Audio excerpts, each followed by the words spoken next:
Welcome to Tech Tips and Tricks with Marissa and Rachel.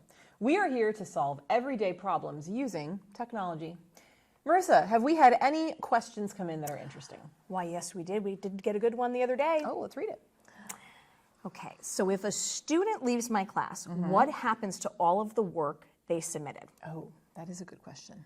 And it's also an important conversation to have because teachers consistently have students either entering or leaving their class quite often. Oh yeah, that happens a lot. And you know what? We'll get to what happens to the work. But first, I want to talk just a little bit about what happens when you create an assignment like in Schoology.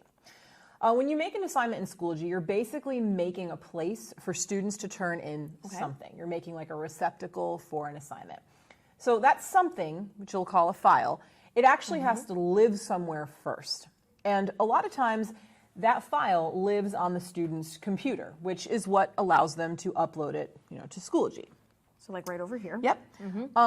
There is a little bit of a problem with this though. What's that? When you upload it to Schoology, it lives in two places. Like a copy lives in Schoology, but then the original copy still lives on the computer.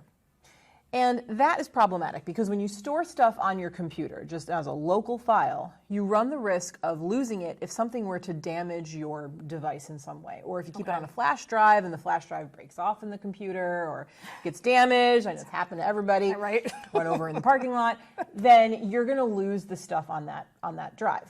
And then in Schoology, there's a copy that lives in Schoology.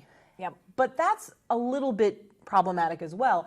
Because if the student were to withdraw from your class, not only can you no longer see their work in Schoology, they can't see it either. Right, so because if they leave, it's going to go with them. Then it's just gone. So here's what you can do. Here's a better solution. Instead of just creating a Schoology assignment and letting kids upload files from their computer, create a OneDrive assignment or a Google Drive assignment. Okay. And this is what happens when you do that. Instead of creating and just uploading a file, creating a OneDrive or a Google Drive assignment actually creates a folder in the student's OneDrive or the Google Drive that's completely separate from Schoology. And the assignment that they're submitting lives there. So that if they were to leave your class, they can still access their work. They have it like securely stored in the cloud. And as we know, cloud storage is the most secure way to store files because companies pay a lot of money to keep that data backed up. So that would be my suggestion in the event of like a kid leaving your class. My suggestion would be to create a Google Drive assignment or a OneDrive assignment. And you know what, Rachel, that really sounds great because if teachers are creating Google Drive or OneDrive assignments, they really can monitor the student progress, and you could even provide them with feedback. Yes, and that reminds me of my very favorite, one of my favorite Schoology features. I bet you can't guess what it is. What's that? Is it a rubric? It is, in this case, not a rubric. Okay, how about grading? It is not grading. That is really cool, but not grading. It is what is audio feedback. Show me. Yes, audio feedback. Teachers can leave audio or video feedback on assignments. So instead of just typing stuff, they could actually leave like their voice or their face, leaving feedback.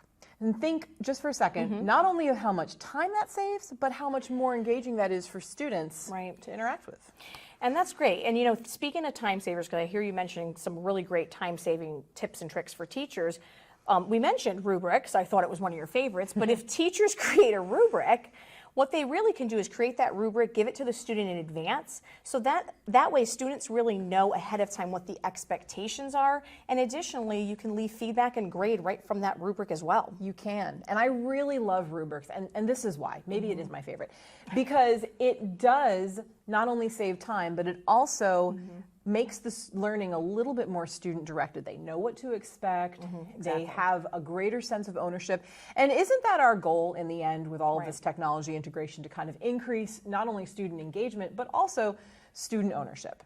And I know what some of you might be thinking, like, oh, now I got to make assignments and rubrics and resources and everything. And I want to remind you that in Schoology, all of the things that you create can be saved to resources, which means you can reuse them in other courses.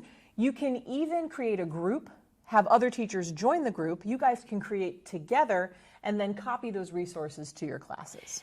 I love that. And you know what? That will definitely save teachers time, because why should everybody work independently when we can work together? It's about Exactly. working smarter, not harder. Yes. And I mean, really, it's about taking away from your workload, right? Using digital resources and digital tools, take Yeah. away from your workload and don't- allow yourself more time. Absolutely. Maybe perhaps do yoga or Totally. That would be very go relaxing. shopping. I like the way you said that. I like the way you said the working smarter, not harder. That's kind of what you get to do with these digital resources. If you have questions about these resources that we've talked about today, and we covered a lot of them, from rubrics to assignments, Google Drive, OneDrive, if you have questions, you can always reach out to intec@polk-fl.net. And that is also where you submit questions to be featured on this show. Please submit questions. Yes, we need them. We do. We enjoy answering them too. We do. We like it. Once again, we'd like to thank you in advance for submitting your questions, and we'll see you next time.